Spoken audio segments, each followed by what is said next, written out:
Perfect Workday with Mike Collins. Thank you. Good evening. Glad to have you. A couple of guys who came up a little bit late, there's a handout right in the middle. Just grab one of each of those so you have one of each. So couple of things. First of all, thank you for the invitation. It's always a delight to come and work with Terry. I'll tell you a little bit more as we go through our time tonight, but congratulations on what you're doing. This whole issue of firing up a small business, or at least even thinking about it, it takes a lot of initiative. It takes a lot of courage to do that. And I will go ahead and tell you from personal experience that there are going to be times that you question your sanity on doing it. But hang in there and just kind of keep a little bit every day, okay? We're going to talk about a variety of things tonight, but just a couple of things. Let me again thank Terry. Uh-oh, here we go. Oh, that's right, you already know. Hey. wherever you see an open seat. But thank you again, Terry. My name is Mike Collins. I have a company in the Raleigh area called the Perfect Workday Company. About 80% of what I do is programs for the Small Business Center Network. I've spoken at multiple times at every community college all over the state. About 20% of what I do are programs for corporations and associations all over the country. Let me offer this. One of the books I've written is called The Best Small Business to Start Right Now. Now, even if you know what you want to do, the book can help you kind of get up to speed in some areas that a little bit faster than you might think. Be delighted for you to get a free e-copy of the book. I've given away 400 of these things since the first of the pandemic. My email address is on that outline that you're getting. It's at the top. All you got to do is email me, and I'll be delighted to send you a free e-copy, okay? Now, I'm noticing, take a camera shot, please feel free to. And in fact, I had kind of forgotten until I saw that, so thank you for doing that. The outline that you have about what I'm going to speak about is a fairly simple outline. I mean, I didn't give you tons of details and all that stuff. I normally don't say this in programs, but I'm going to encourage you to take your phone out and put your phone on the table. Any screenshot you want to take of what I'm talking about up here, please feel free to take it, because I would love for you to have information to take away with you, okay? Now, I want to show you something that may very well be the most valuable thing that you're going to hear tonight from me. It's called the Question Corner. Now, I talk about this not only in small business programs, but I'll talk about this in corporate programs all over the country. I've had some people who think so much of what I'm getting ready to show you. The hospital over in Rocky Mount actually had pads made up for all their executives and managers with the Question Corner on it. And there's a law firm y'all see on television all the time, James Scott Farron Law Firm. They're over in Durham. They thought so much of this idea, they had sticky notes made up with these questions on them, and they put them on everybody's desk. So let me give you the spiel. Do not ever go into any sort of meeting, I don't care if it's a seminar, one-to-one meeting, Zoom, or phone, without having something to write with and something to write on. In the upper left-hand corner of whatever you're taking notes on, I would want you to list 7 questions. Now, here are the first 4. So let me be fairly pointed about this, because I'm seeing a number of you sitting there not doing a daggone thing. Take that outline that I gave you, turn it over, or put this information on the front, because it says Question Corner in the upper left-hand corner of your outline. I want you to list what, why, who, and when in the upper left-hand corner of whatever you're taking notes on or that outline I gave you.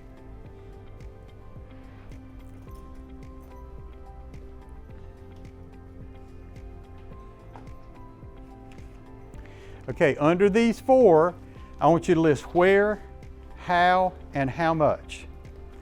Where, how, and how much.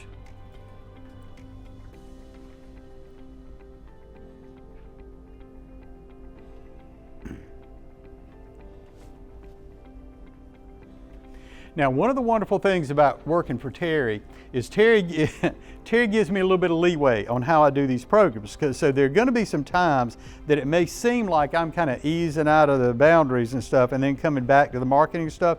I'm doing it because I think it will help you. One of the reasons I'm showing you this Question Corner thing, 50% of the people who start a small business underestimate what their startup costs are by 30 to 50%. I am convinced that it is not necessarily that they haven't heard about the expenses that they have to incur, but they forgot them. And the reason they forgot them is they didn't have a reasonable way to keep up with the information about how to start their business. I tell people all the time, first thing you got to do is get a notebook. And one of the things I love about the notebook this gentleman has right here is it's a spiral bound notebook and it will lay flat on a table. It's easier to work with, okay? So one of the things you need to be thinking about if you're going to start this business, and you're going to have some people come in over the next couple of weeks and talk about the financial side, is you need to be keeping up with your startup expenses and your operating expenses, what it's going to cost you to keep it open every month. You need to be start thinking about marketing and how you're going to make money, okay? So with that said, let me offer a thought. Valentine's Day is coming up on Friday. If you got to cross every T and dot every I on Valentine's Day, everybody got it planned? Okay? Shaking the head. If there are people who are important in your life, have you told them what you wanted for Valentine's Day, or do you expect them to read your mind? So here's why I'm showing you this. What we're going to talk about tonight is who's your customer. So the suggestion I would have, and if you can say it out loud and not embarrass anybody, in terms of whoever in your past or currently was your perfect date, why were they your perfect date? How would you describe a perfect date? And not necessarily what you're doing, but the person. What do you think? Yes, ma'am.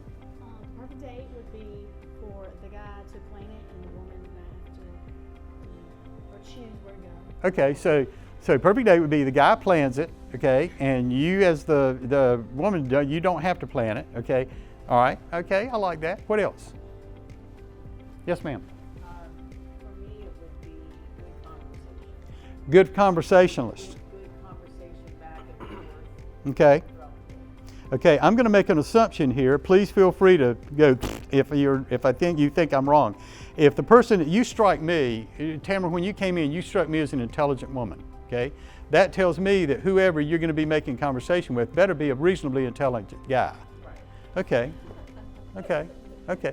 Well, I know you're laughing. Well, we have a predominantly female group in here. Will y'all agree with me that you run across some males who are not necessarily all that smart? Okay. One or two more. How else would you describe the perfect date? What do you think?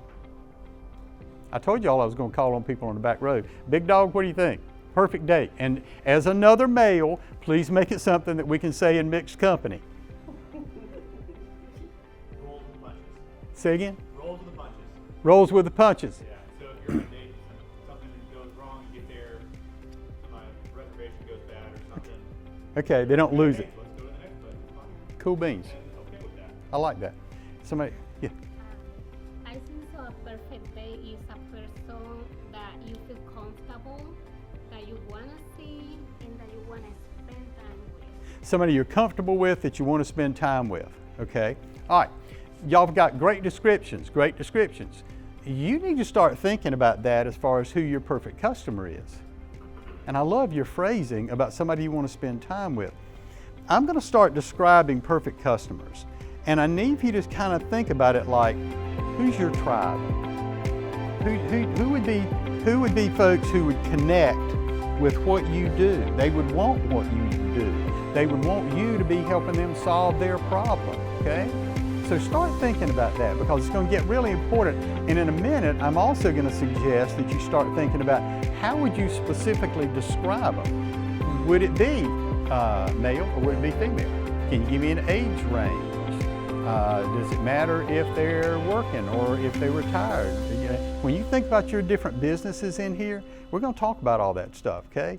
But to me, this is a great way to kind of start thinking about who you're going after. Now, on your outline, if you will, a couple of things to think about. Under the word why, number one, marketing is the master skill of business. Now, let me jump into what I mean by master skill of business.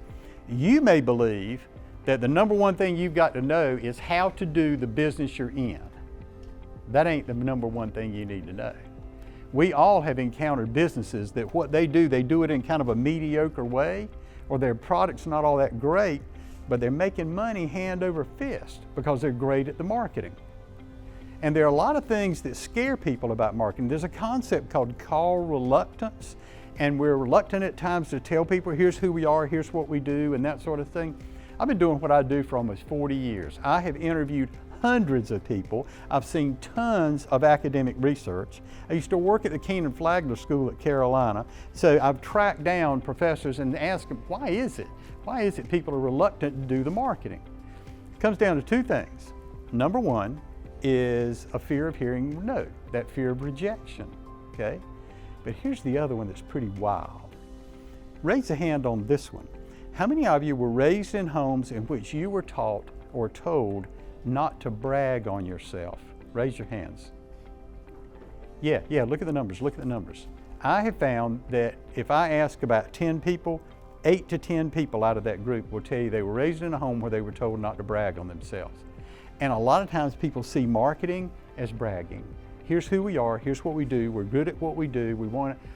Let me jump in with this really quickly. You need to look at marketing and selling as simply a different way to make new friends. Because if you solve their problem, if you fill their need, if you bring them joy, they're going to be your friend. Everybody in this room, there's a product or a service or a business, and you really like it a lot because they do something good for you. And you're telling your friends, you need to get some of this stuff. That's what you need to be shooting for, okay? So you need to be looking for your tribe. Another little point down here. This whole thing about, excuse me, where it says random acts. When I've talked to so many people about the type of marketing they're doing, what they're doing is just random acts of marketing. They're just throwing something out there, hoping it clicks, and that people show up with a debit card. Okay, what I'm going to talk about tonight is you're going to need to get pretty daggone focused. There's going to be a guy who's going to come in here on February 24th named Martin Brosman. Brosman's going to talk about marketing also. Now, it should tell you how important marketing is, that 2 of the programs out of your series are about marketing, okay? But this thing about random acts, there's another phrase you hear from marketing, and it's called spray and pray, where people are just spraying marketing ideas out there and they're not really focused on it. They're just hoping some of it works. Let me offer a secret for you.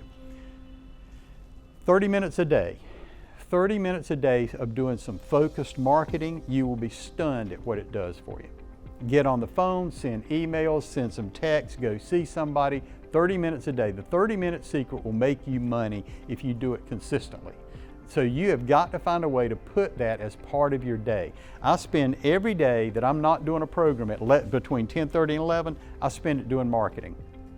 And on Saturdays and Sundays, I'm thinking about marketing at least 30 minutes a day. On those days, I'm looking ahead at the next week and thinking what I'm going to do. Okay, that's how important this is for you. So the first thing you need to be thinking about, and this is what Terry asked me to jump into, can you name or describe the target market that would meet your business goals? Now, if I asked all of you, what are the 2 most important words in this question? Because of our topic tonight, I'm sure a bunch of you would say, well, it's the target market. That's not it. These last 2 words right down here, do you have any kind of feel for what your business goals are? Are you defining your business goals as, I want to make a lot of money? I understand that. Whenever somebody tells me that, I ask them a question. Hey, really? How much more money? How much money you want to make? Give me a number. 9 times out of 10, people can't do that. So one of the things you need to be thinking about is, what are your specific business goals? And then you need to be thinking, what target market is going to get me to those goals the fastest? Because you may have different folks in your community, in your target market area, who could help you meet those goals because they might buy. But they may be different groups, and you got to hit them in different ways. So you need to be thinking about what your business goals are and which target markets are going to help you hit those business goals. Now, here's some questions. Now, let me fire this up again. If I was in y'all's seats, I'd be pulling out a phone and I'd be taking a shot of this right here so you'll have it to take away with you, okay? But who is your best customer when it comes down to it? And that's what I was mentioning earlier, that who helps you meet your business goals? If I get in y'all's way, tell me and I'll move aside, okay? How are you going to identify them? Okay? One of the things that was kind of iffy about the descriptions of your perfect dates, where that so much of that goes on in people's heads, whether it's communications or they're going to be nice to get along with and that sort of stuff, okay? They're not going to lose it if you take them somewhere that they don't like or it doesn't work or whatever. That's all going on in people's heads, and we're going to talk about that in a minute. But can you, if your perfect customer walked through the front door, what would they look like? How do you find them? Where are they? Where's your target market? Is it local? Is it regional? Global? How are you going to convince them to buy? Here's another thing you need to take away. I'm going to talk about your message before we get out of here tonight. Now, your message is the promise you're making to that target market. Here's what we'll do for you. So, how are you going to get that message? I'm going to show you how to put it together and put it together easily, okay? And then finally, who's your competition? Who's trying to steal them from you? Who are you competing with?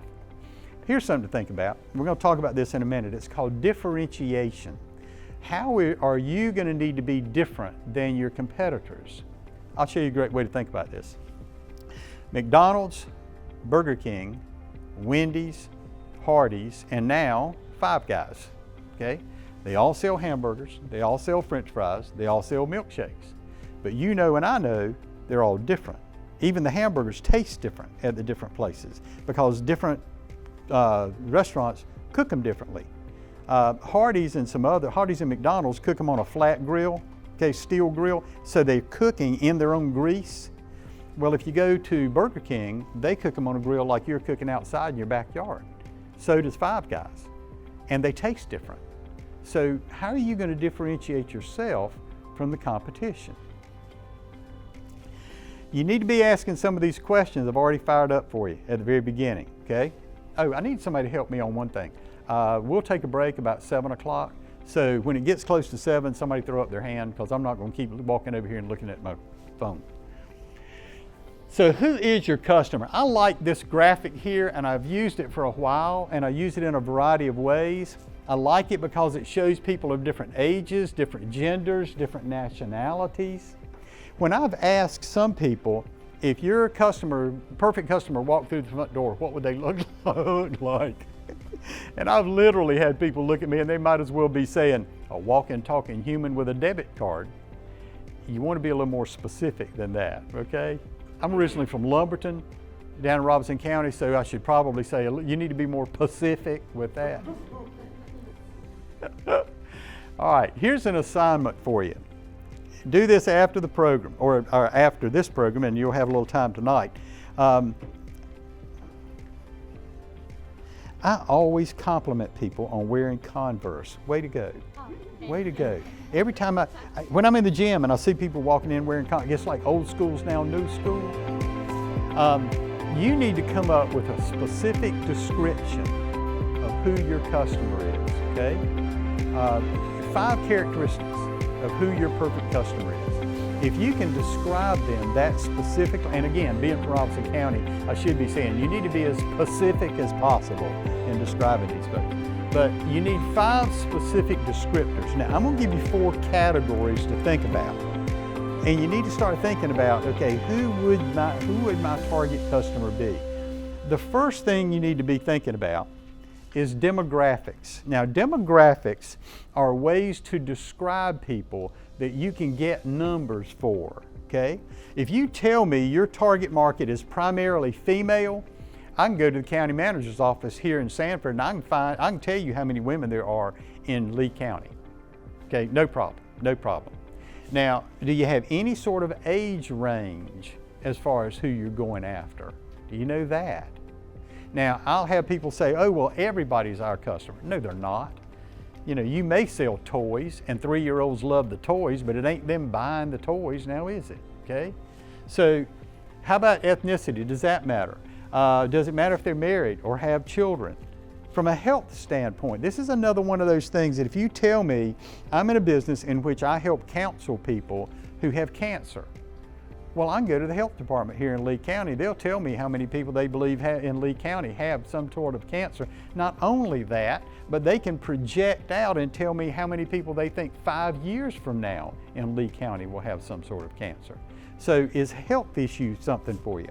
From a products and services standpoint, are you in a business that's going business to business, not business to consumer, but business to business? Then what types of businesses are you going after? Now, what I mean by stuff, and I love the word stuff and I use it a lot in a variety of different ways. Are you in a business in which if people own a certain something, that all of a sudden puts them in your category as a customer? Let's say you can fix Mercedes. Well, anybody who owns a Mercedes is now a potential customer of yours. Let's say that you have a pet. Somebody opens a pet store, you're a potential customer for them.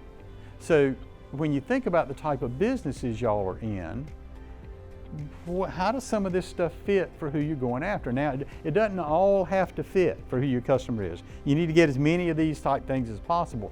But I'm gonna tell y'all something. In a minute, I'm gonna show you a really, really easy way to figure out what the profile of your customer is, so hang with me on this. But list 5 categories, 5 specific topics, 5 specific descriptors. You need to be thinking about trying to do that. How closely can you describe who you're going after? For those of you taking notes, please write this down. If you can describe them, you can find them. If you can describe them, you can find them. But you got to be able to describe them and do it in a pretty specific way. Now, here's something you're going to like.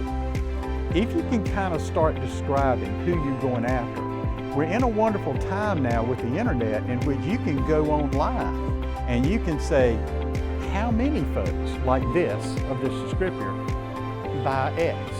And you're going to get some information coming back. I mean, it's pretty stunning if you think about what's out there now. How many of you are playing around with AI? Yeah, way to go, way to go. I use Google and ChatGPT a lot. My friend Eric, oh, by the way, I'm sorry, Eric, Eric Stevenson. Erickson is president of Madison Consulting down in Fayetteville. He does video and all kinds of promo stuff. But here's the thing about this sort of thing right here. From an AI standpoint, you go on AI and say, here's my business, here's my target customer, how do I best reach those folks? You'll be stunned. You'll be stunned at what you hear. Terry, did you want to talk to Eric? You'll be amazed what you can find online. Stuff like this pops up all the time on the internet, and it'll start helping you figure out who you're going after. Now, the cool thing about stuff like this is the major corporations and multinational corporations spend millions of dollars on market research every year trying to figure out what works. I'll borrow their ideas all day long, and I'm going to talk more about that before it's all over. I like the big smile when I said that, okay? In fact, the phrase my buddy uses is copy and paste. I'll copy and paste that stuff all day long. All right, second area to think about is geographics. Where is your target market? Are they local? Are they regional, statewide, national? Or are they global? Just this alone. If you can tell me this alone about who you're going after, I can probably tell you some media that will work for you. If you tell me your target is basically local, then I would be all over you to use texting, phone, email, signage, going to see people, things like that. If you tell me they're global, there's only one type of media that really is going to help you with a global market. What is it? The internet. Yeah. Now, let me touch on this for a second. Do you know where your target market lives? Do you know where they work? Do you know where they shop, either online or on site? Do you know where they worship or where they play? Now, whenever I show these to groups, and I'm seeing it among a couple of y'all, a couple of you kind of scrunched up your face, and I'm thinking you read through and you're thinking, wait, why would worship and stuff like that be important, right? I get that. Couple of things. If you know where your target markets live, you can go to the post office right now and you can say, here's a postcard, a marketing postcard that I want to get to everybody within this area, and you give them streets that are boundaries of the area you want to get that postcard into. They'll send it to everybody in that area, okay? And it's stunningly inexpensive to do that. Here's the other thing. Y'all drive around like I do, you know, and you stop at stoplights and stop signs and all that, and you have looked down like I have at times, and you'll see these signs stuck in the ground. And a lot of times you'll see one and it looks like a torn grocery bag, and on it they've written double bed mattress and box springs, $99, and a phone number, nod your head, you've seen it, okay? I used to think that was somebody who was moving and trying to get rid of their stuff. It's not. There are bedding companies that are lower cost bedding companies. They don't have the freestanding stores like a lot of the big dogs do. They're usually in office parks or industrial parks because the rent is lower, but their product is just as good. I've done seminars for these corporations, but their product is just as good.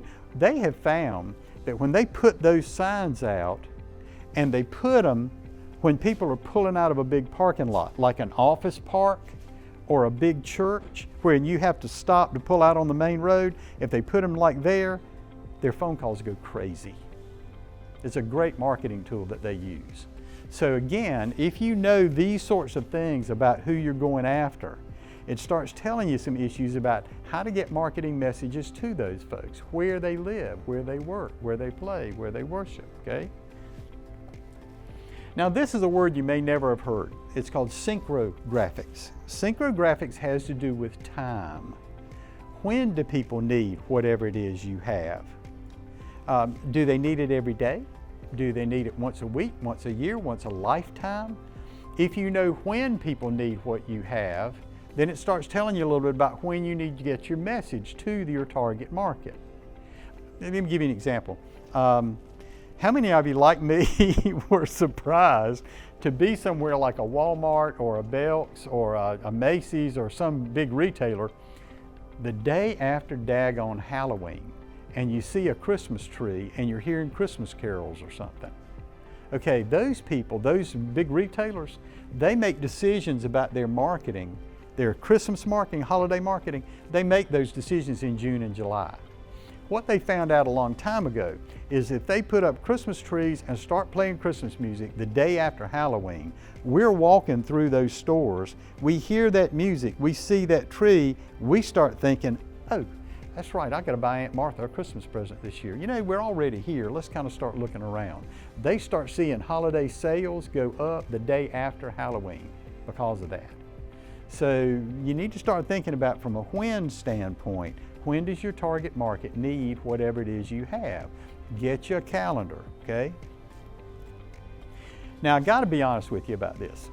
This next one, the final one, final category, this is my favorite one. And the reason it's my favorite one is what I'm going to show you how to do is get into people's heads. If you can get into people's heads, you are halfway home on making a sale, okay? Let me give you a great example. You folks, why are you here? I mean, it's cold as blue blazes outside, raining, nasty night, and all of y'all had enough initiative to show up tonight. Why did you show? Why are you involved in this program in the first place? Because you want to start a small business. Terry's done a great idea about telling you about the RISE program. Oh, you mean there's a program here that's going to tell me how to do this, help me make my dream come true? Will y'all agree with me that's going on in your heads? Okay, so you made a decision about this night and going through all you had to go through to get here based on what was going on in your head. Let me show you why you did it. In terms of business, there are two key questions our customers ask. There are two key questions you were asking about this program. First off, can you solve my problem? Nobody goes to McDonald's to get their tires rotated, okay? You're gonna go somewhere that rotates tires. So can you solve my problem? But the second one's interesting. Do I want to work with you? Now we're talking about your tribe. Now you've got to kind of present yourself, and you can't present yourself so that everybody loves you. So who do you want to love you? Who do you want to have? Who do you want to come and spend money with you? Can you describe those folks? This is called psychographics. Psychographics. This is what goes on in people's heads. Now, who are they in their minds? Who do they see themselves as being? Couple of things to think about. Will you agree with me that different people see themselves in different ways? Okay? A lot of times people might buy a hat, a New York Yankees hat, because they may be from New York, they may think the Yankees are cool. The Yankees kind of always been cool, I think. So when you start thinking about that issue, can you figure out who they are in their heads, and can you start connecting with that? Okay? Who do they see themselves as being? Will you agree with me that there are people a lot of times from a financial standpoint, they're not doing all that great, but they see themselves as being bigger and better than where their financial station is. And a lot of times they'll spend money they probably ought not to be spending to satisfy some of those urges that they have internally.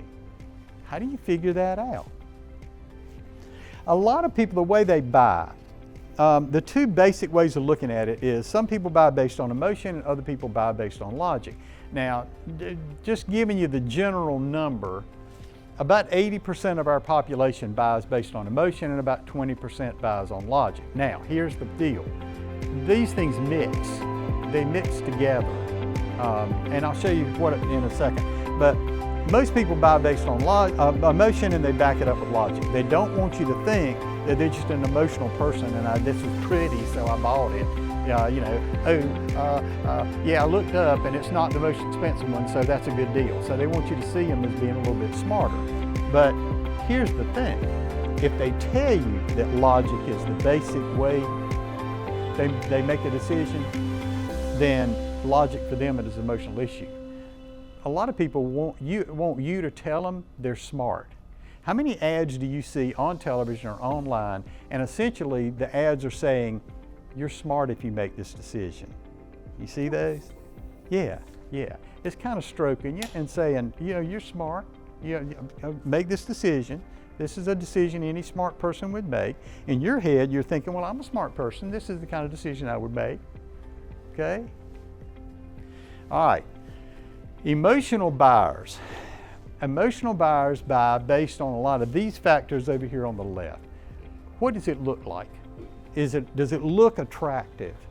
That's the thing that kind of pulls me in, okay? How about the feel? Now, this is a twofer. Everybody knows what the word tactile means, how it feels. How it feels, okay?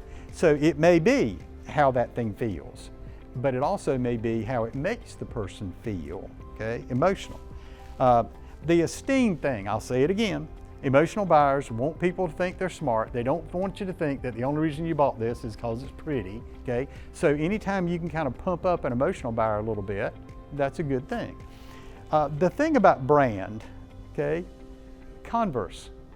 Converse is a well-known brand. When I was growing up, back when the dinosaurs roamed the earth and my hair was a very different color, PF Flyers and Keds were the two big types of tennis shoes for kids.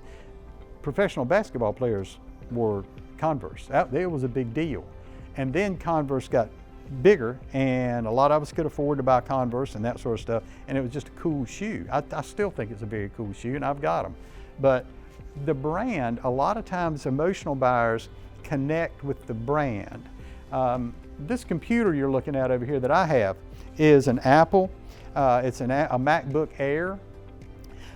When computers first came out, I had a PC, but then hackers started getting into PCs and taking people's information, and it was really kind of ugly thing back in the early 80s. And now here again, I am a techno idiot. I like what technology does. I hate having to figure out how it does it. When I watch Eric do what he does, I was telling him this before y'all got here. There's a quote Alistair Cook said. He said that technology gets to a point to where, for the people who don't know how to do it, it looks like magic. Okay, that's what it looks like to me on a computer. It looks like magic. Okay, but this thing about a brand, my back, when hackers were getting into everybody's computers, nobody was getting into Macs because there were way fewer Apple computers, so it just wasn't worth the hackers' time. But Apple computers were way more expensive than PCs. But it was worth it to me, from a feeling of safeness, psychographics, that it was worth it to me to spend the money to buy an Apple. Ever since then, I've loved them. All the phones I've had are Apple. All the computers I've had are Apple. I'm an Apple guy. I like the brand. I like the vibe they send out. So a lot of times, if you have a business and you are selling a certain brand, I can assure you that brand's probably big enough, they're doing market research to find out what sells. So you need to pump up that brand. Or in your business if you don't have that brand, and you can say, we're very much like this, but you're not having to spend all that money. The safety and fear part. Again, emotional buyers don't like feeling that unsafe feeling, so if you can reinforce feelings of safety with them, it's going to be okay. Buy this, you'll be fine. The logic folks, the rational buyers, they're looking at price and they're comparing prices. They're looking at the various features. We're going to talk about this in a minute. Features are things about your business or your product or service that you can identify with your senses. You can see them, maybe hear them, maybe touch them, maybe smell them, that sort of thing. Those are features. Cars that have 4 doors, doors are features. Everybody kind of with me on the features thing? Okay, I'm gonna blow it up a little bit more here in a minute, but rational buyers look at the features something has, and if it has more features or better features than this one over here, they're gonna choose that one right there. The quality and the reliability thing are kind of interesting as far as rational buyers. They want some sort of third-party validation. They want some sort of government agency or some sort of organization that says, we've compared all these things and this one's the best. They look for something like that. So if you've got a sticker or some sort of, something that says, we're great and here's why we're great, these people said we're great, you need to play that up. As far as a warranty, rational people want something that if this thing doesn't go right, they either get the money back, they get another one of them, something like that. So again, when you're looking at what's going on in people's heads, if you know how they're buying, you can very often create messages that lean towards how they're buying, and it makes an easier choice for them. What kind of customers are you going to have in your business? I'm not going to go through all of these, but I'm willing to bet if we've got this many people in a room, there are a number of you folks who fit right into some of these categories, okay? And you may be one type of buyer in one situation, another type of buyer in another. As far as books are concerned, I'm an impulse buyer. I've got 7 bookcases full of books in my study. Some of the shelves are double stacked and stuff. I looked up the other night on my iPad. I've got 1,200 books on my iPad that I bought, ebooks. So I'm an impulse buyer a lot of times. I'll see a title, open it up, skim through the book, okay, fine, I'm getting this. Okay? So when you start thinking about who your customer is, can you put your customer, a lot of your major customers, can you put some of them in these categories? Let me show you something you need to be doing. This is an impulse buyer, okay? Now, if you're going to sell an impulse buyer, here are some of the best ways to do it. Tell them a story. Tell them a story that goes along with that product, okay? And they'll connect with that. That emotion of being an impulse buyer, they'll connect with it. Make it easy to buy. Make it as easy as possible. Put it up there, make it easy for them to get their hands on it. If it's online, make it easy to get that, whatever that product is, and that sort of, make it as easy as possible for them to buy it. The visual part, impulse buyers, see, let me jump into this and you may want to take a note on this. 87% of marketing now is visual. You have got to be able to show folks a picture of something or a video, something that catches their attention. Okay? Now, this point down here about train an attentive staff. If you've got folks working for you in your business or even you've got to be aware of that impulse buyer kind of looking at that thing and they're thinking, should I buy this? Should I buy this? You want people who are educated enough in whatever the product or service is that they can come up, oh, did you have a question? Well, yeah, I was going to get this and everything, but I'm wondering, does it come in blue? Yeah, we got some blue ones back here. See what I'm saying? But what if you have a staff that the only reason they're there is to put in the time to be able to make $1? That's not really who you want, right? Okay. Now, let me show you something that you need to take away. This impulse buyer thing. If I go back to this list and I go online, if I go to AI and I just say, give me some easy ways to sell a bargain hunter, it's going to give you half a dozen ways. Bang, bang, bang, bang, bang. Give me some easy ways to sell an educated consumer or a loyal customer. Bang, bang, bang, bang, bang. That is one of the things I found I am loving about AI. I write books, I write articles, blogs, stuff like that. And what I have found is AI reminds me of things I had forgotten, but tells me things I didn't know I didn't know. So you can do a ton of marketing research with AI. Now, if it throws out a fact, check it out, make sure that fact's right, because a lot of times I like your head nodding. There are times AI will kick out something that it got somewhere else that doesn't exactly fit your situation, okay? So be smart about that. But each one of these type of profiles, these stereotypes, I'm telling you right now, it is so cool that AI will kick out some things you need to be thinking about. Now, if I had a bunch of customers who were impulse buyers, then I might have something like this. Look how visual this is, you know? And you're in that Quick Mart and you're looking over here and going, well, heck yeah, man, Snickers. So, and again, this is me not knowing the type of businesses y'all are into, but in whatever you're doing, how visual can you be in whatever you're doing? I mentioned a second ago, let me double check here, see how I'm doing. Okay, we're doing good. I mentioned a second ago that I was going to talk a little bit more about features. In the early 50s, large corporations, especially retailers in America, were trying to figure out, the successful ones were trying to figure out, why are we successful? Why are our customers buying? And they hooked up with the science community and they started thinking, is there research out there that can help us figure out why people buy? And if there is research, can we take some of that good research, put it to work, and make even more money? Well, this is what happened. The research started showing that buyers look for what are called features, advantages, and benefits. Features, advantages, and benefits.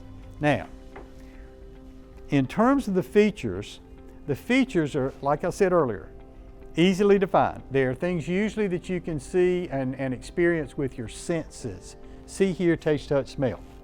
The advantage is, how does the feature help your product or service? The benefit is, what does the customer get that's good out of the advantage they get from you having that feature? Let me give you an example. When cars first started being created, they only had 2 doors. And then people started realizing, well, you know, these contraptions aren't all that dangerous, you know. So what if we could take our kids and our pets and we'll go to the beach or we'll go to wherever, that sort of stuff. And then some automakers, Henry Ford fought this, by the way, for a long time. But then some automakers thought, well, okay, if people are trying to pull their families in, they might buy our car if it's easier to get in the car. So that's why cars started having 4 doors. Makes it easier to get folks in, okay? So the feature is the doors. The advantage is it's easier to get our family in. The benefit is families riding around, we're feeling like a family, everybody's together, okay? That's the benefit. Now, I do think it's kind of intriguing now that the hottest cars are back to 2 doors. I do think that's kind of an intriguing kind of thing. But check this out. This is real estate. So the feature is this house has large windows in the family room. The advantage is you can get everybody in that, the advantage is brightly lit, but the benefit is you can get everybody in that room. Get everybody in that room, it's more family feeling, that sort of stuff. Everybody's enjoying it, energy's up. How many of you have ever been in a house and the rooms were dark? And the feeling you have by being in those dark rooms is not the same as being in a room that's brightly lit, okay? With your businesses, I want you in your head right now, and we'll give you a minute here in a second, but what would be a feature, what would be an advantage, and what would be a benefit? Because this is what you're gonna have to be telling people. I'm gonna come back around to it. The promise you're making to your customer, what are you gonna do for them? Let me show you an example here.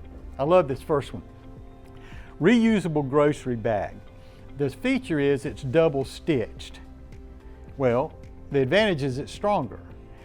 I'm gonna do the benefit like a Southerner would doing. The bag ain't gonna bust open as easily as one that's single stitch, okay? Racing bike, carbon fiber frame is the feature. The advantage is vibrations are dampened and it makes the ride more comfortable. My best friend lives out in Los Angeles and he's a triathlete. He has done the triathlon in Hawaii, the Ironman. He's done that 3 times. He rides 100 miles every Sunday on his bike. He's the same age I am. And he's a stud. And I've asked him one time, I said, let me ask you, I said, this carbon fiber frame thing, I said, is that true? He said, dude. He said, if I didn't have a carbon fiber frame on my bike, he said, I couldn't walk on Monday after riding 100 miles on Sunday. His bike cost $6,000. Now, when you start thinking about this issue of your business, let me slow down a little bit. Take just a minute on your outline or your notes or whatever. For your business, what is a feature? What is an advantage of that feature? And what is a benefit your customers gain by that feature and by that advantage? Okay, take just a second. Feature, advantage, benefit.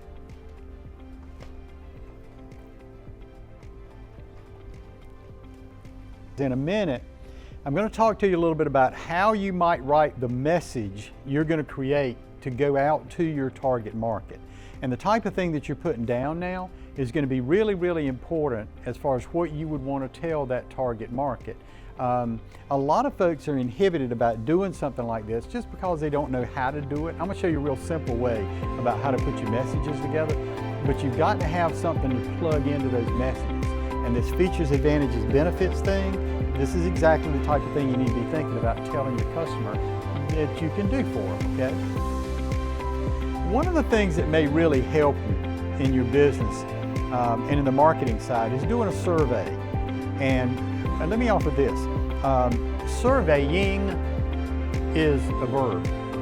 If I am surveying a group about what they think or talking to individuals, so one of the things you need to be thinking about, everybody knows the joke about the word assume, okay? All right, so I ain't gonna tell it out front because I don't want to embarrass Terry. But be careful about assuming that you know what customers want. You got an idea that you think it will work, but I've had situations where I reached out to potential customers and I found out, oh yeah, that's a good idea, Mike. Here's what else we would like, or we'd like this added to that sort of stuff. So a couple of things to think about.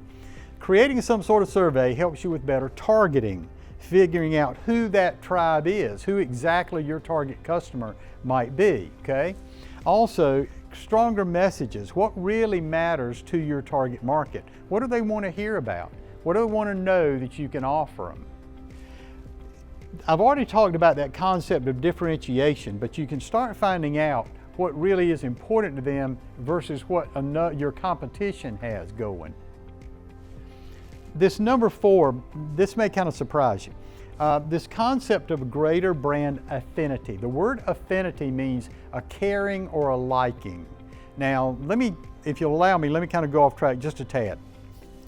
One of the things you need to be thinking about in your business is getting connected with some sort of nonprofit, or a better word would be some sort of cause. And it needs to be a cause that matters to your customer base. I love the quote. There's a quote that says you can do well by doing good. You need to look out into your community and you need to look for ways that your business can do good. And one of the things that you can do that really will help your business is find out what types of causes are important to your target market. Donate a little bit of money or a little bit of time, okay, so that they know that you're behind that cause too. There were studies done in malls in which they would put stickers on the front windows of stores, stickers for various nonprofits and various causes. And when people walked through and they looked over and saw that sticker, they had a greater affinity, caring or liking, for that business, even if the business sold products that they themselves didn't normally buy. They just thought better of the business because they supported the Red Cross or supported some other. So this issue, you doing a survey, you can start finding out what really matters to my customers. What are some of their concerns? okay? Now, if you go online and you search the phrase marketing message questions, you'll see some questions that you might be able to ask. Do not ask more than 3 to 5 questions. We've all gotten these surveys where they expect us to answer 15 questions, that sort of mess. Don't go crazy with this thing. But you need to be asking more questions. Now, this is where it gets interesting, and I'm going to show you something you may not hear from other folks. Who are you going to ask? Now, obviously, you want to talk to potential customers, right?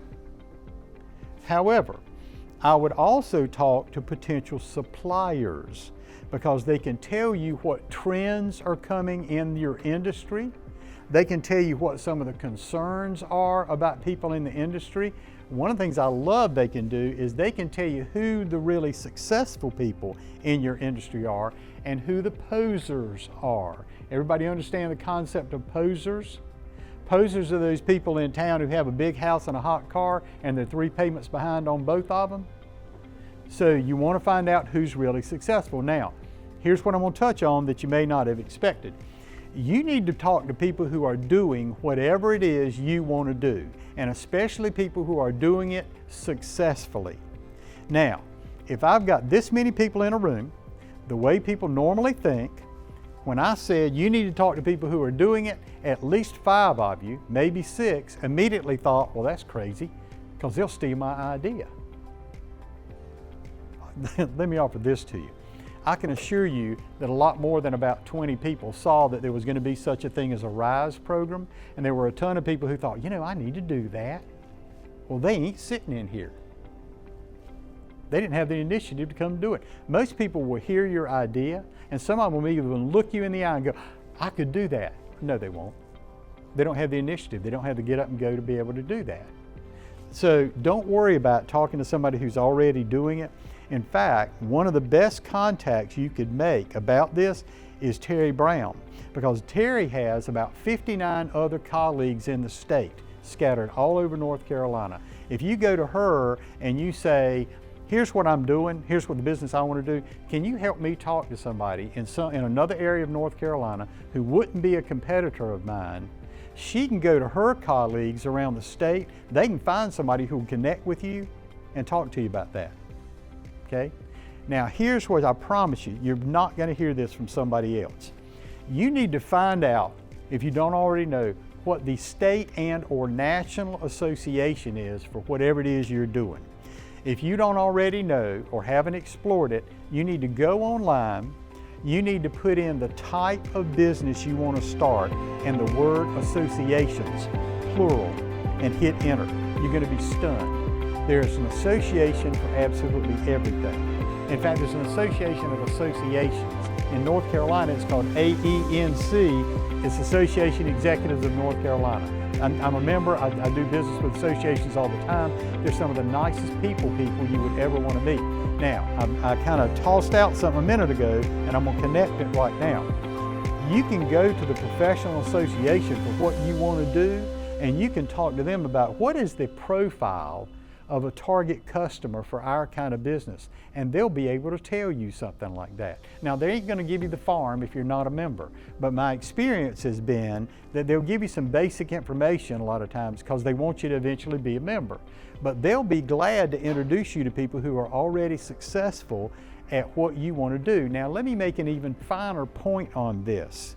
You can come to the RISE program, and Terry, her colleagues, folks like me, will be glad to tell you the basics of how to get in business and how to kind of do business, how to keep up with your money and all that.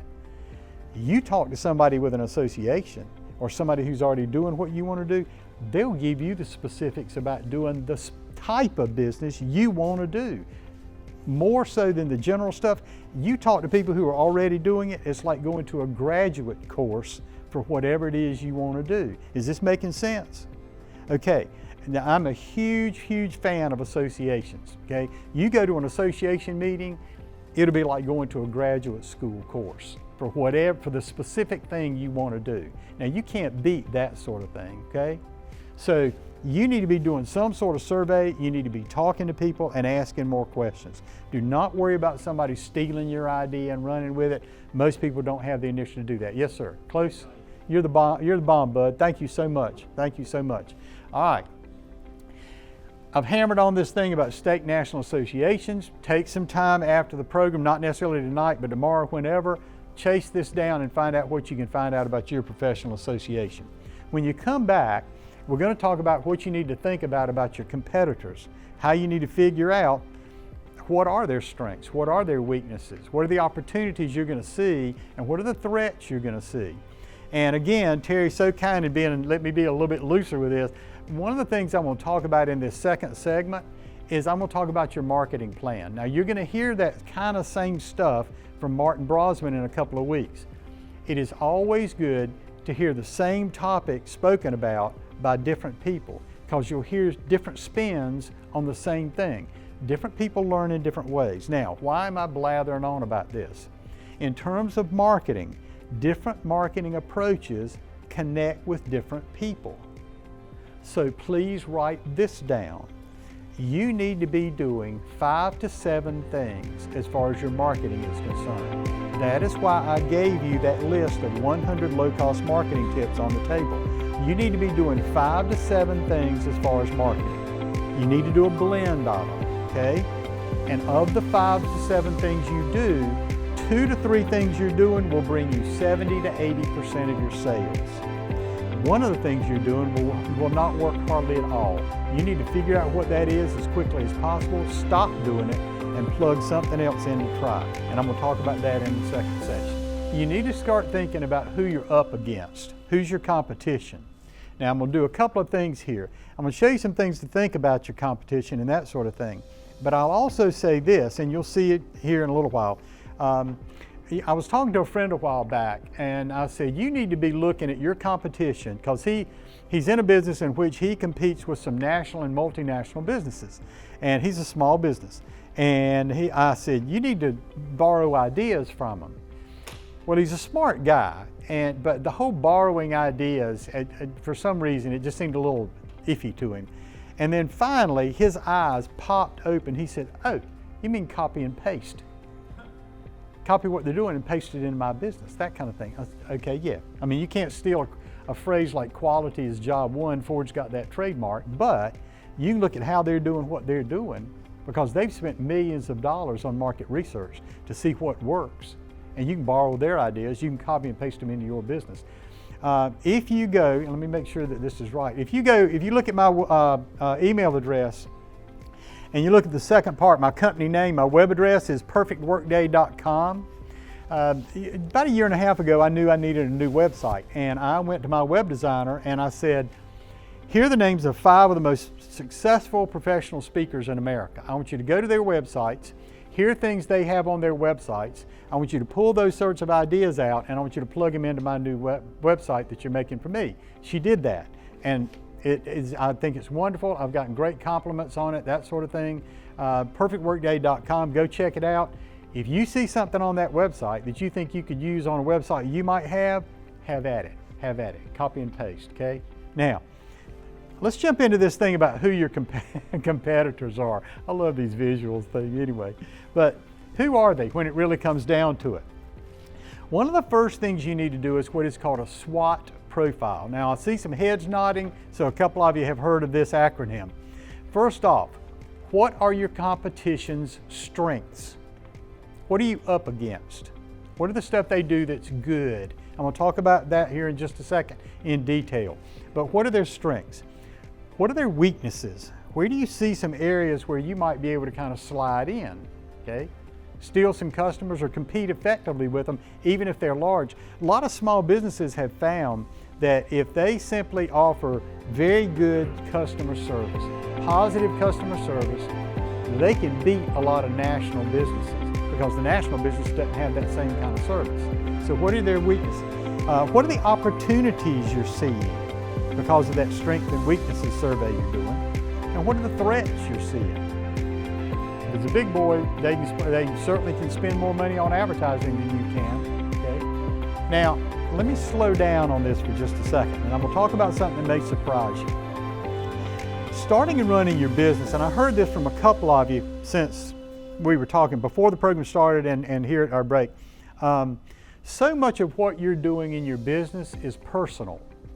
Your business, in a lot of ways, is a representation of you in the community. Everybody agree with me on that? Okay. So would you also agree that whatever your personal strengths and weaknesses are, your business may show those things because of your personal strengths and your personal weaknesses? You need to do a SWOT profile on yourself. What do you think your strengths are? What do you think your weaknesses are? Because of your strengths, what are the opportunities you see out there? Because of your weaknesses, what do you see as your threats?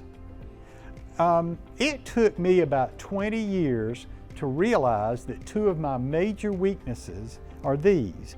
One is technology. I mentioned earlier, I love being around Eric. I watch Eric do what Eric does. I swear, I keep thinking that he's just this wizard, you know, from as far as what he does in terms of visual and stuff and online and stuff. I just, it's hard for me to believe. I'm terrible at it. Years ago, when websites first started, I needed a website. And I was telling these folks, I love books. I mean, I've got way more books than anybody ought to have. I bet I had 12 to 15 books on how to do a website. Never read one of them, never cracked them. I finally understood that my logic was, if I buy the book, I'm buying the knowledge. And obviously that's not the case. Well, what I found out after a while was that the Small Business Center director up in Roxborough, North Carolina, had a daughter. And she was 14, 15 years old, and she loved ducks. And she had created a website about her ducks. And I went to look, I looked at that website, and it was very simple, but it was very neat. It was very professionally looked, you know, it was great. And I thought, if I had something like this, that would be perfect. I went to Walden Books, which some of you recognize that name. Way back when, it was a chain store for books, like Barnes & Noble. And so I went to Walden Books in Raleigh over at Crabtree Valley Mall, and I bought a coffee table sized book about ducks, and I gave it to her. And she made me my first website. So my weakness, that technology kind of thing, I finally recognized that, and when I accepted it and kind of figured out a solution, my business took a dramatic jump. Second weakness is details. I'm terrible about keeping up with paperwork, keeping up with money, keeping up with blah, blah, blah, blah, and all this other stuff. Eric and I were talking about this today. I needed somebody to do that for me. When I was able to scrape up a few dollars and pay a contractor to keep up with my books, let's say, I'd give her the numbers, she'd give me back a spreadsheet and said, okay, here's how you're doing. My business took a jump. So you need to be honest with yourself. What are your strengths and what are your weaknesses? Now, one more thing, and I'm going to shut up about this. If you have a friend who you trust and they will be honest with you, you need to have them do a SWOT profile about you. And you need to say, hey, whatever you're going to say is going to be fine. I want to do the best thing on this business I can, and I need honest opinions. You need to see their SWOT profile and see how much theirs either matches up or conflicts with yours, okay? You need a little bit of honesty about who you are and what you're trying to do. This making any sense? Okay, now, in terms of your competitors, strengths and weaknesses, what are they good at? What do customers love about them? Do they have low prices, strong brand rep, people know all over the world know them, whatever? Are they using cutting edge technology? Do they have training programs so that all their folks are very friendly with customers when customers come in? Or if it's a small business you're competing with, is the personality of the owner one that people like connecting with them, okay? So what are you up against? What are their weaknesses? Where do they fall short? If they get customer complaints about service or wait times or lack of person, what do people not like about them? Now, let me slow down on this. You need to be very, very careful about letting your personal opinion color your judgment about this sort of thing. I mean, I've asked people sometimes about somebody I knew was, well, he's just a damn crook. Oh, really? Really? Well, do you have, how are they, well, you see all them cars at their place and everything all the time. I'm thinking, yeah, and they're buying the heck out of their merchandise. So I don't know that necessarily makes them a crook now, does it? So just be careful. Be careful about letting your personal opinion color what your judgment is on how you're going to compete with these folks. How about their marketing strategies? How are they reaching customers? Do they use social media? I'm going to tell y'all something. Whoever you are up against, if they have a website, you need to be going to it on a regular basis. You need to see how often they change things on that website. The more often they change things on the website, new information, new blogs, things like that, the more the algorithms in Google and these other tech companies, the more the algorithms pick up on them and put them out there. Okay? You put up a website, you don't do anything to it, Google forgets about you. Okay? So what are they doing marketing-wise? Do they do email marketing? You need to be on their list.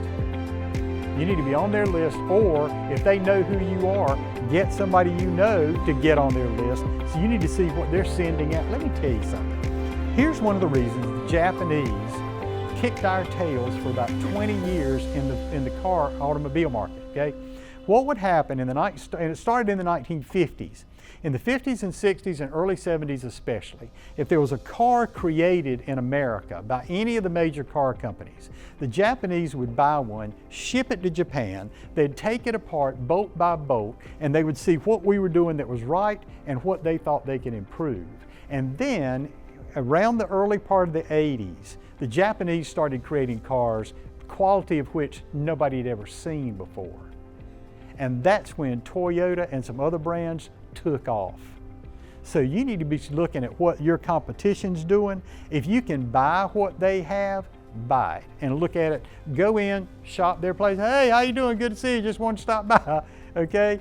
Buy what they do if you can, and you don't have to spend tons of money because you're looking at what their products and services are. Okay? Listen, I go online on a reasonably regular basis and I try to see what people who compete with me do for a couple of reasons. Some of them help me learn. Okay, that's why I'm suggesting that come and see, I can't even remember the name now, Masterson, what's his full name? February 24th. Yeah, Brossman. When Martin does something, Martin's a really, really smart guy. I'm gonna tell y'all something, and if you tell Martin I said this, I'm gonna come back and find you, okay? Don't check your phone. If you're in one of Martin, look at Terry's head. If Martin Brosman's up here talking, do not check your phone. He'll call you out if you're checking your phone. But Martin's really smart. I like his programs and I always learn something. So check in with whoever your competition is because you'll learn something and you'll learn what you're up against. What kind of messaging do they use? Is there a vibe to their messages? Is it really, really friendly? Is it, let me jump in another way. When you look at their messaging, is it more emotional or is it more logical? Okay? It kind of shows you maybe who they're trying to attract, but a lot of times if it's a small business, they're showing you who they are. And that's not necessarily a bad thing to know. What's their brand identity? And by brand identity, I mean, the word, how many of you have heard the word branding? B-R-I-N, okay, branding. Branding got real big, the word, about 20, 25 years ago. It started being used because when you brand a cow, you're putting the symbol of the ranch on that cow. So a lot of people thought branding was the logo. Well, it's not. Branding is how they want you to feel about the business.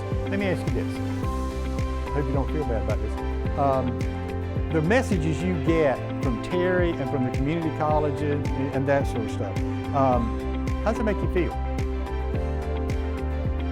Anybody? Say it again. Important? Okay, maybe the way it's worded and that sort of stuff. Okay. Does it seem welcoming? Okay, I'm seeing a lot of heads nodding. Okay, that's branding. How do you want people to feel? What do you have to do? The logo is just part of it. It's how you act towards people. It's what you sell. Get this. The #1 company worldwide, the #1 winner as far as branding worldwide, I don't even have to tell you the name of the business. All I got to do is say 2 words and you'll know exactly who it is. Golden Arches. Yeah, everybody's got it, okay? That's branding. So what's the brand, what's your competition's brand identity? Do you get a feel for how they want you to feel and experience them? And what are they doing to create that? What image do they project? Is it one that we're top of the heap and you're going to be paying for that? Is it we're for everybody, okay? Are they high-end, budget-friendly? Are they innovative? Are they traditional? Now, let me slow down for a second. A lot of the stuff I'm telling you right now, it's easy to look at this and easy to listen to me and start thinking, man, this is a heck of a lot of homework. This is more work than I wanted to put into thinking about this stuff. Remember what I said earlier in the program about some people just do spray and pray? They do that random acts of marketing. Okay, one of the reasons a lot of people do that is they see this stuff as a headache. They see doing the homework here as a headache. Well, if you got all the money to throw at this, at your marketing, rock on. Start throwing dollars. If you don't, you need to be doing homework to figure out what is the most effective way to get my message to my target market. And we're going to talk a lot about that here in just a minute. Third, what's their pricing strategies? How do their prices compare to yours? Now let me slow down on this one. A lot of times people see that first question and they think, my price needs to be lower. Yeah, you do that and you'll be out of business pretty quickly, okay? A lot of times when I talk to people about customer service and I say one of the main things you need to be thinking about is serving people in as positive a way as possible, make it as easy as possible to do business with you, automatically some people think, oh, you want me to lower my prices? No.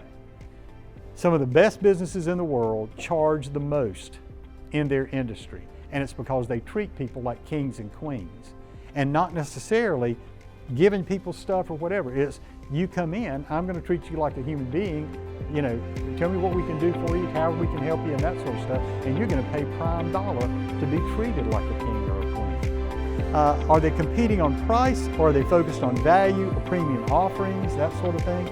How are you going to offer your product? Do they offer discounts, promotions, loyalty programs?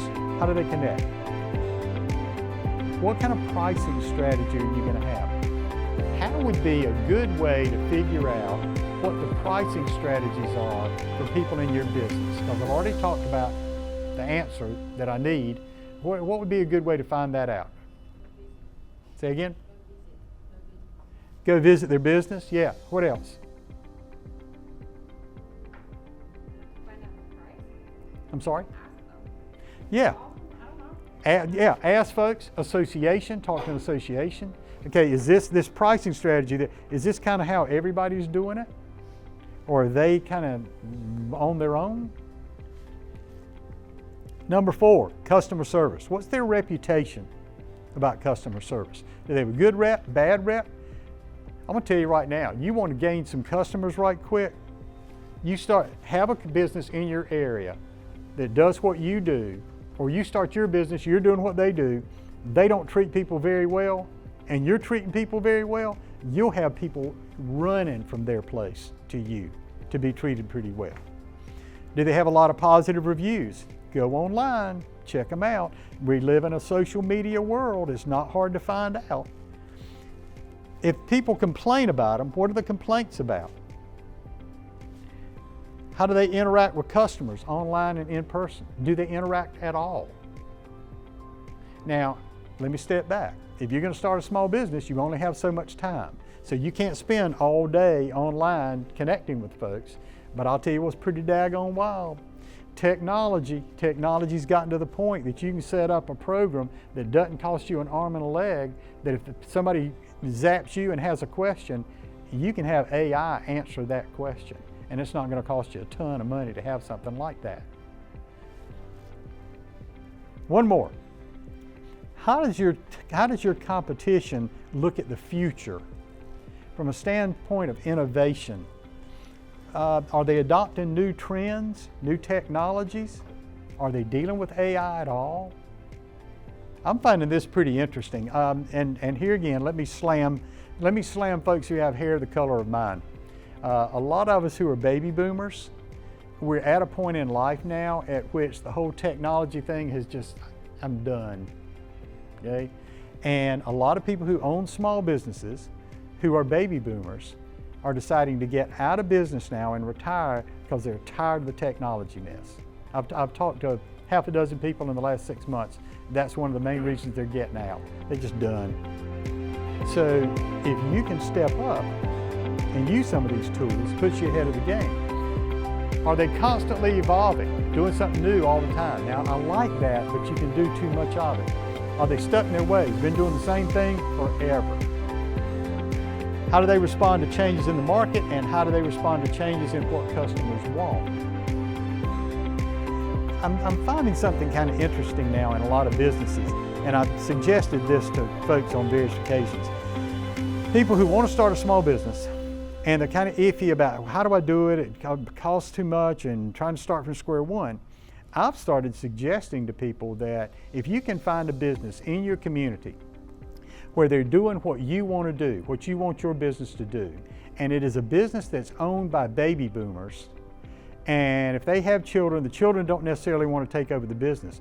Can you go to those folks and say, I will buy your business from you if you'll let me use profits from the business to pay you for the business? What you probably are going to find is a business that it was doing pretty well at one time when their energy was high and they were getting after it, but they've gotten tired of it and they just haven't evolved with time, and now they're just kind of, they've been here forever. Well, you as a new owner coming in there with an infusion of energy, you may already have people working for that business. You already got folks out there who were regular customers at one time. You re-energize that business and sales start going back up. So you've got sales, you take the profit from those and pay for the business. This makes sense.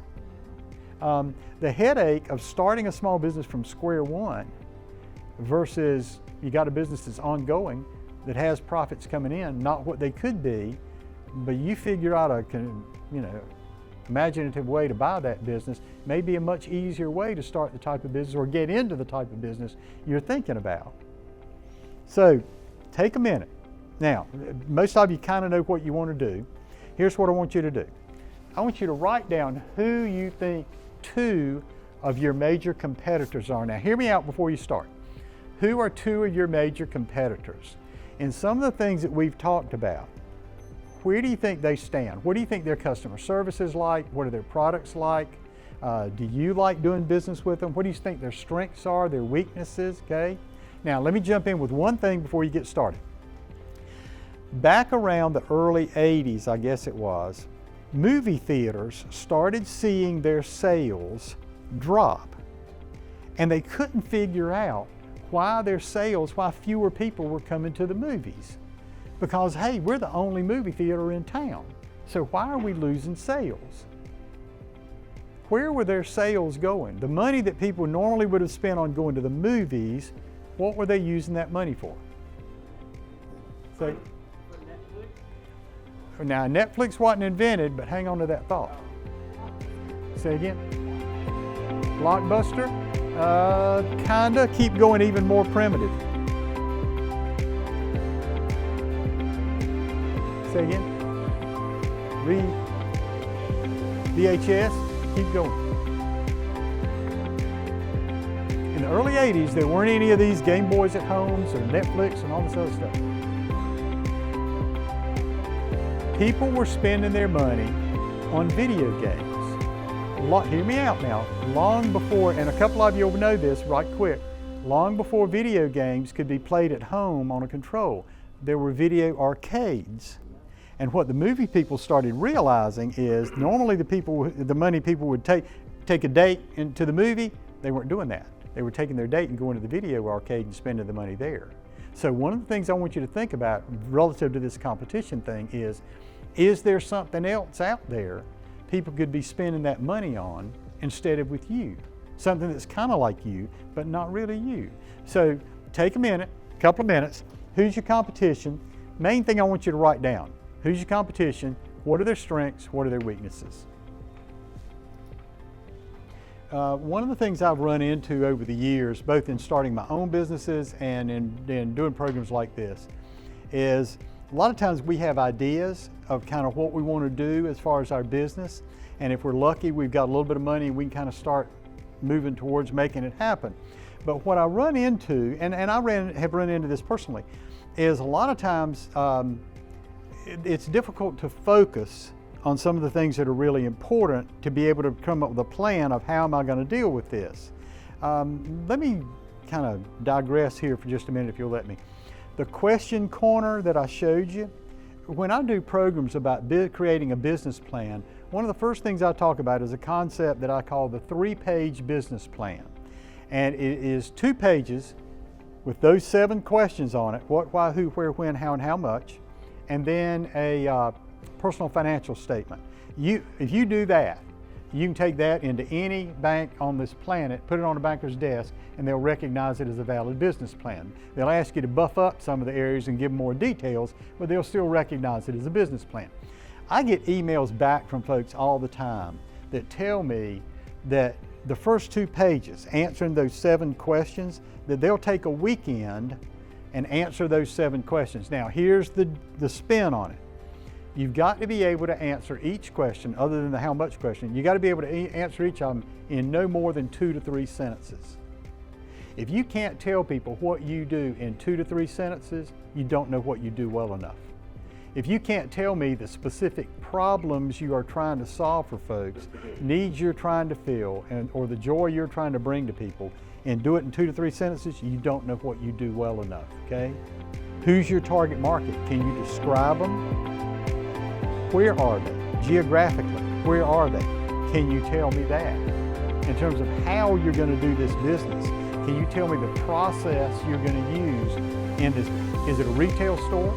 Is it online? Is it a hybrid where it's both? Is it a service business where they come to see you or you go see them? What kind of stuff are you going to need to be able to get this business started? Okay? From a how much, I tell people all the time, I'll spot you a little bit more than 2 to 3 sentences on the how much. How much is it going to cost to start this business? How much do you have that you're going to put into it? How much do you need to borrow? How much is it going to cost you on a monthly basis to stay in business, and where your sales going to come from? If you take those 2 pages, what, why, who, where, when, how, and how much, spend 1 weekend really focusing on answering that, it gets you more focused on your business. What I'm trying to get you to do tonight, and what I'm thanking Terry for helping y'all do, is getting more focused on who's your customer, who's your competition, okay? Now, how are you going after them? You're going to do it with a marketing plan. Now, I got to tell you up front, this is absolutely one of my favorite things to talk about as far as business is concerned. I teach marketing stuff all the time. I love talking about a marketing plan. You've got to have some sort of plan on how you're going to make money, okay? So, please take a shot of this. Take a screenshot of this. This is a simple outline of a marketing plan. Now, I'm going to give you kind of my side of this. On February 14th, when Martin Brosman rolls in here, Martin's going to talk about a marketing plan too. Now, I will tell you, knowing Martin, he's going to give you a lot more details and a fair amount of technical stuff to think about. It'll be just a great kind of connection with a lot of what I'm going to say here. So, first off, you have to understand that you are the key to making this happen. You cannot just throw an ad out there somewhere and hope that's going to work. So you are the key. I mentioned the 30-minute secret a little bit earlier. You need to be spending 30 minutes a day doing some active marketing for your business. I'll let y'all take a shot. If you need to take a shot, everybody got it? Sure, be glad to. Everybody got that one? Say when. That one? There you go. Okay.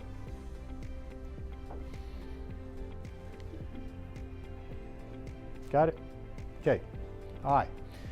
Please understand, when you start thinking about this, I love the creativity side of marketing. Truly, I do. The color, words, making it happen and all that. That's why when I see what Eric does, it just flips me out. I just love it. The problem is you can get a little too creative. You can get too cool, too slick, too subtle, and it's easy to, especially the way things are in the world today. Eric was shooting a little short video of me talking about this earlier.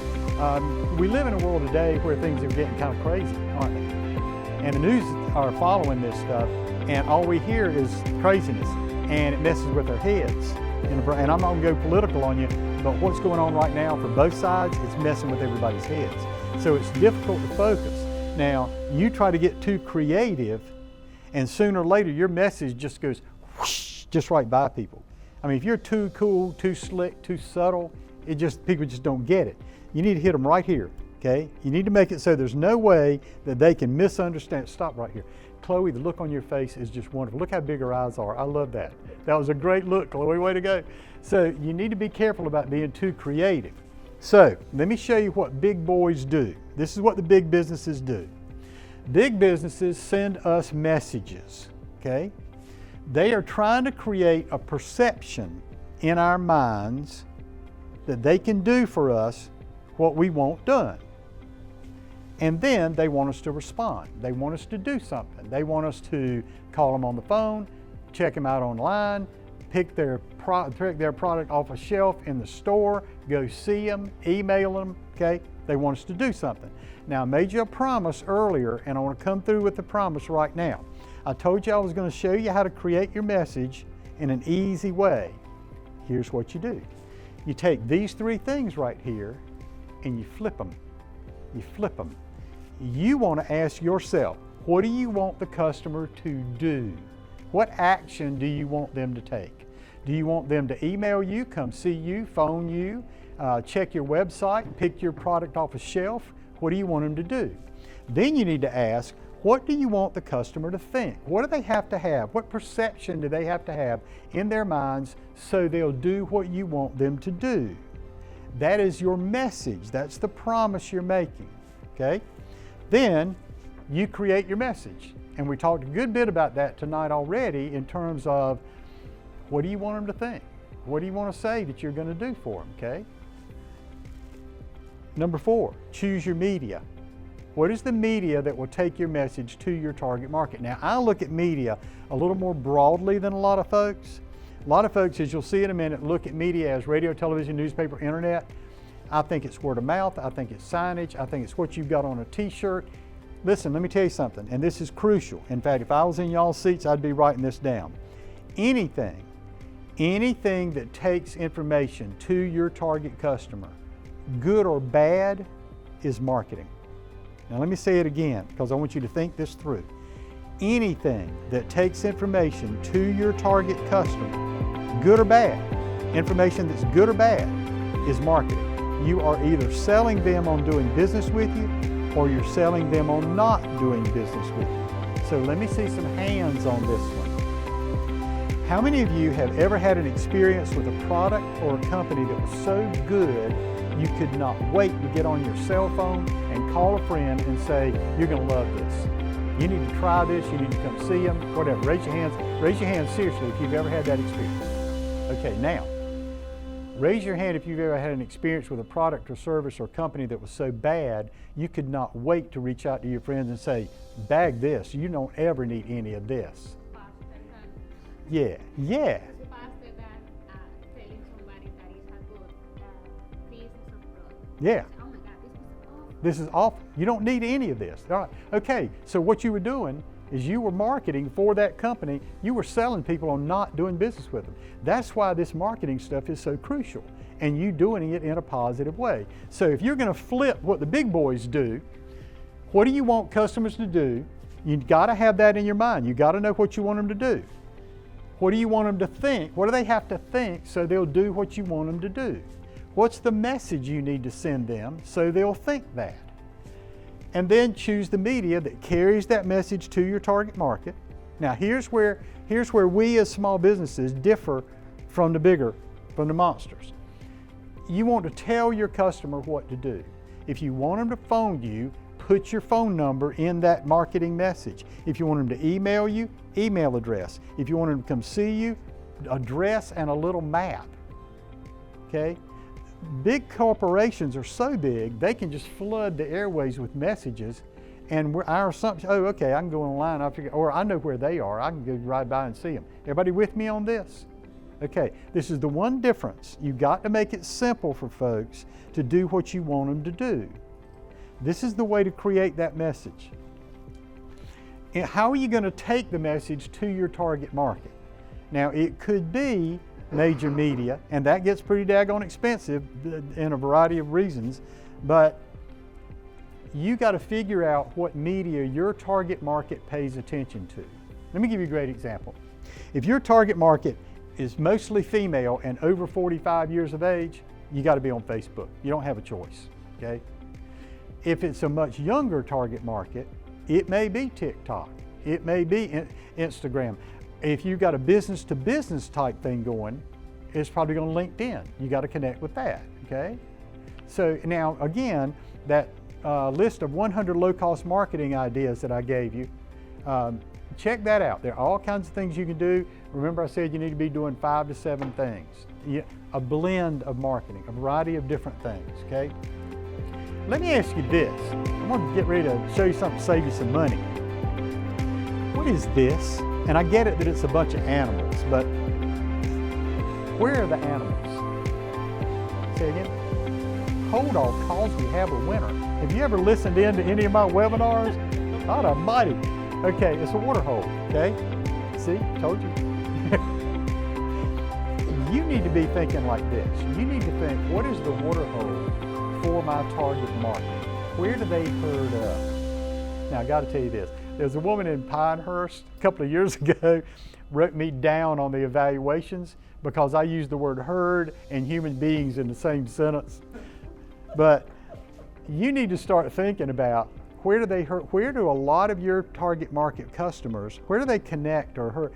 Facebook is a good example of that. You put a message on Facebook and it hits a lot of that target market. But with what y'all do, depending on what you do, it could be a Chamber of Commerce meeting. It could be a Kiwanis or Business and Women's Professional Organization, okay? It could be Instagram or LinkedIn or any of those. It might be your church. There are all kinds of ways. You need to think about where people group up because you can put the message out there one time and a bunch of people get it, okay? Please understand that consistency beats genius. Consistency beats genius. If you get your message out on a regular basis, it's better than you blowing it out there one time and it's beautiful, but not everybody sees it.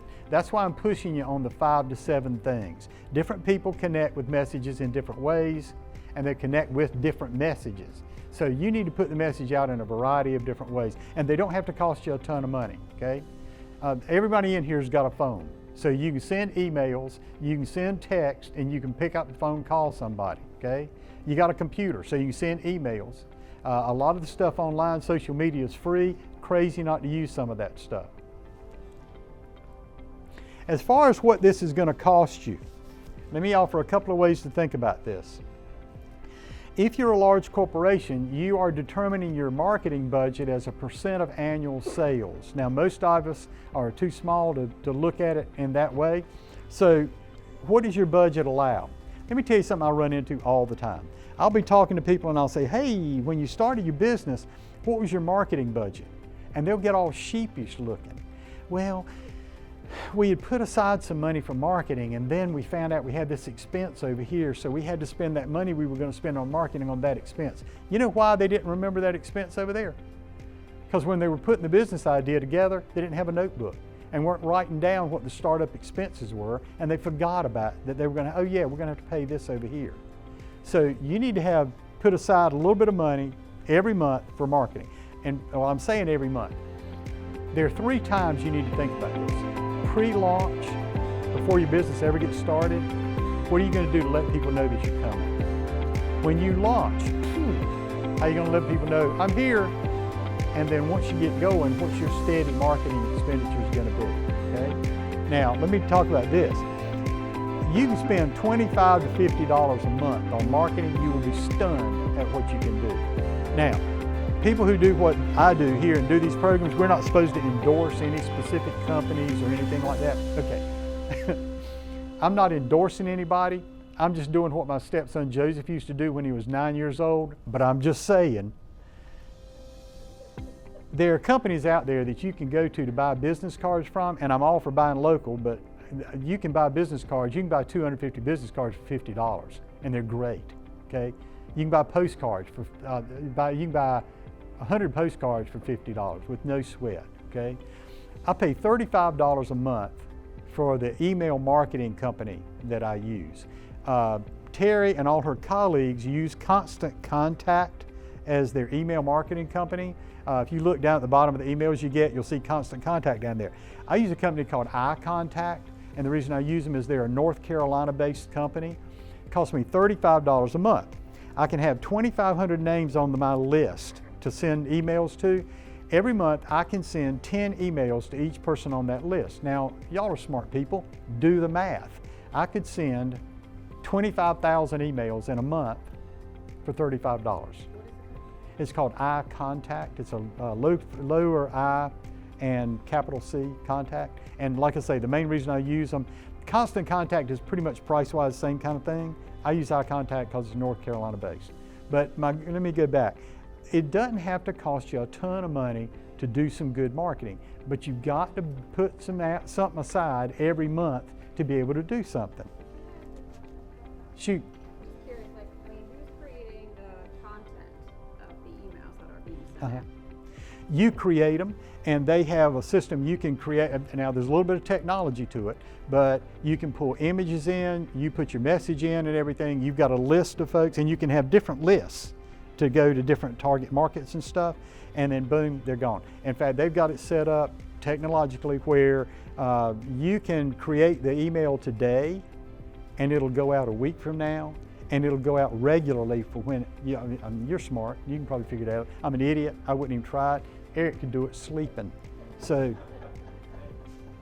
when you start thinking about technology, one of the first things to kind of think about is which of the technology is fairly low cost for you, who does it hit, does it hit your target market? Now, you've raised a really good question.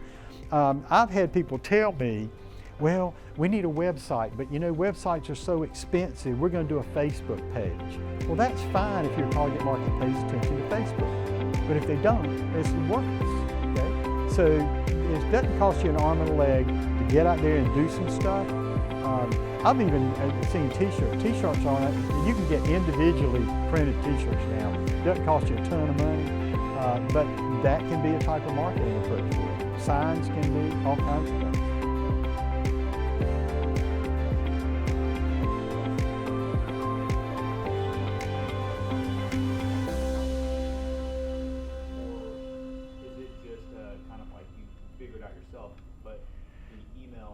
The list that it uses for those contacts. How are you drumming up those emails? Is that something they provide, something you can provide? How are you emails? That's a great question. I get that a lot. I have people who say, can you tell me where I can buy a list of names of people who might fit my target market?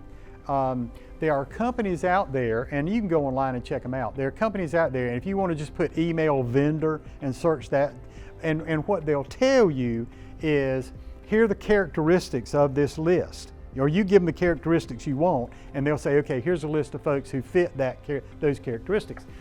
Sometimes they do, sometimes they don't. Okay, it can be kind of iffy dealing with those folks. But here's something that I really try to push people to think about. Whether you know it or not, you already have two pretty interesting and dramatic lists already in this room. The phones you have, you've got a ton of people on that phone, and you've got their phone numbers. Well, if you, one of the first things you'll do when you start getting ready to get this business rolling is reach out to the folks you know by text or by phone and simply say, here's what I'm going to be doing. If there's a way we can help you, I would love to. If you know people who could use us, here's our web address, or here's how to get them in touch with us. Anything you can do to help us, we'd appreciate. Same type thing with your computer. You've got a ton of names in that computer. If you go online right now and try to write an email, all you got to do is put one letter on that to line on your computer. You know what I'm saying. And all of a sudden a bunch of names drop down. Same type thing. Send all those folks. What you'll start getting are people who are very interested in what you're doing. Okay? Now, what you can also do, and this I think is to the point of that you're trying to think about, are there things you can put out online and you can say, free information. All you got to do is reach back to us and we'll send you X amount of information for free. I've got a couple of different, I've done 8 books that are on Amazon. I've got a couple of those books that are PDFs. You remember I've already offered y'all the best small business to start right now. Totally free. What you're gonna get is a PDF, okay? And I will say this, and I'm gonna say it with Terry in the room because she already knows this.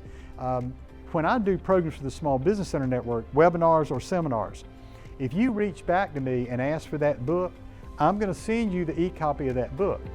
But almost immediately, I'm gonna delete your email address. Because when we do things like this up here, it's not supposed to be some sort of self-promotion to make money from you or anything like that. So I delete your email address. So you're not on some list getting a bunch of stuff from me and all that. Having said that, if you put an offer out there, I'll give you a great example.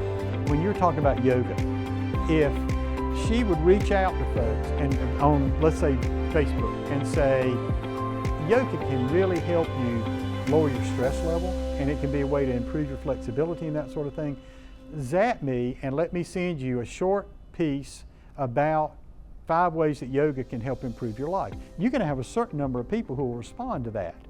Well, now she's got the email addresses of those people who responded. And what she can do is come up with some sort of tool that goes out on a regular basis to these folks. Everybody kind of with me on this? Yeah. How early should you launch marketing before like the grand opening of the business? I think it depends on the business, but I will say, I would think sometime 30 days, something like that, would not be a bad number to let people know it's coming. And from a planning standpoint and marketing, if I was going to start letting people know 30 days, I'd be sending people some sort of email or talking to people about 4 times in that 30 days, once a week over that 40 days, we're coming. And what I would do is I would kind of build up. You know, a month, it'd be, okay, here's what we're gonna do, how we're gonna do it. And then 3 weeks, I'd be a little bit louder. Louder being, you know, could be sound, but it could be how you write it, could be the images people see. 2 weeks out, louder than that. A week to go, everybody see, y'all seen this sort of stuff. Okay, copy and paste, copy and paste, copy and paste, okay? I'd go to AI. I'd go to AI and say, I'm going to open my business 30 days from now. What can I tell people each week over the next 30 days that increases in intensity and lets people know more of what we're going to be doing? Say again? You get the pro? Yeah. Whatever it can take. Yeah. Like they'll create a whole. Oh yeah. Yeah, that. People don't, you don't have to do anywhere. And I don't want to digress too much, but let me offer this. Here's something I'm doing now. I told y'all how much I love books. I've become a fiend now for going to AI. I use Google, I use Gemini, which is Google's AI, and I use ChatGPT. And I'll go in and I'll say, give me a 1,000 or 2,000 word summary of, and I name the book. I've timed it. It takes 8 seconds to print out 2,000 words. And it'll give you a summary of that book. And I'm reading a lot of the books I thought, I really want to read this, but I just don't have time. I'm doing that. Takes me 10 minutes. Boom, I'm reading it and we're rolling. And it,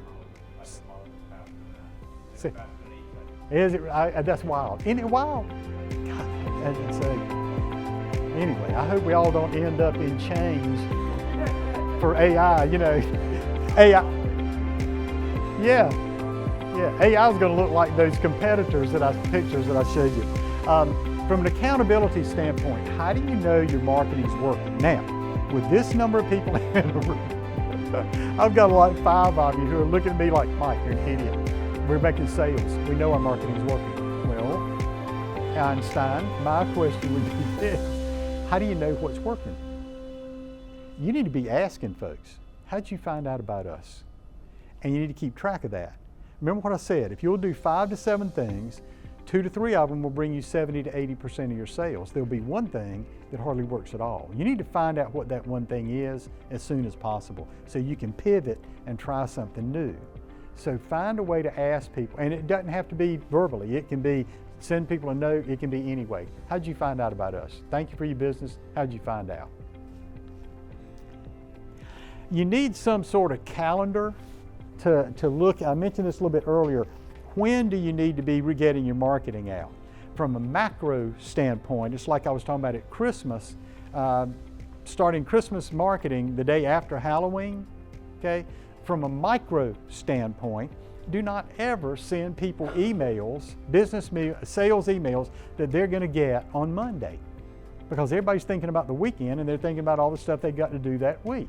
Unless you have a business like a bar or something like that where they're coming to see you on Saturday or Saturday night or Friday night, don't send people emails so they get them on Friday afternoon.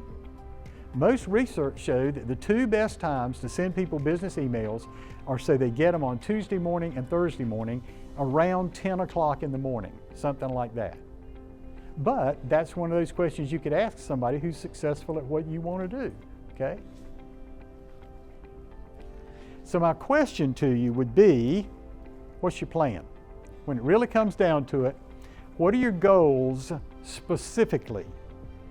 If you're telling me you want to make a lot of money, I'm going to ask you how much? How much? And then can you divide 12 into it and say, okay, here's what I got to make every month to be able to get to X. And in your type of business, does money come in consistently each month, or is it seasonal? So that you got to make a big chunk in one time because you're not going to make a big chunk in another time. So what are your goals specifically? What will it take to reach those goals? Let me offer this. In the 7 questions, the last one is how much? As Americans, we are conditioned so that if somebody says the phrase how much to us, what are we thinking about? Money, right. Could be time, could be energy. I'm going to tell you something else it could be, and you don't think about this a lot, and this goes right to a little bit of what we were talking about earlier about speaking. It could be confidence. You know, I was talking about that call reluctance thing about marketing. Do you have the confidence to get out there and say, here's who we are, here's what we're doing, and we can help you? Selling is simply a different way to make new friends. Number 3, what's your message going to be? If you're up against national and multinational businesses, what do the monsters say? What's their message? I'll tell you something that's kind of cool. Watch commercials on television and watch who's in the commercial. Now, I'm not saying when they have a star in the commercial. I'm saying when they have regular looking people, usually they're showing you exactly who they think their customers are. From an age standpoint, from a gender standpoint, that sort, pay attention to that. You can copy and paste that sort of information. If there's a product that you think that's different than what you're doing, but you think they're going after the same target market you're going after, look at how they present whatever they're presenting, okay? You can steal their ideas all day long. Copy and paste. Oh, and one other thing. Don't just copy and paste in your marketing. Look at how people run their businesses and copy and paste those ideas. How do they deal with the finances? How do they deal with government regulations, those sorts of things? There are other people out there who are successful at what you want to do, and they don't mind talking to you about how they did what they did, and a lot of times you can read about how they did what they did. Number 4, how are you going to spread your message? 5 to 7 things. 5 to 7 things as far as getting your message out there. And then how are you going to assess the results? Is it going to be sales? Are you going to have a survey? Are you going to ask people? How are you going to find out what's working? Okay? Questions? How are we doing?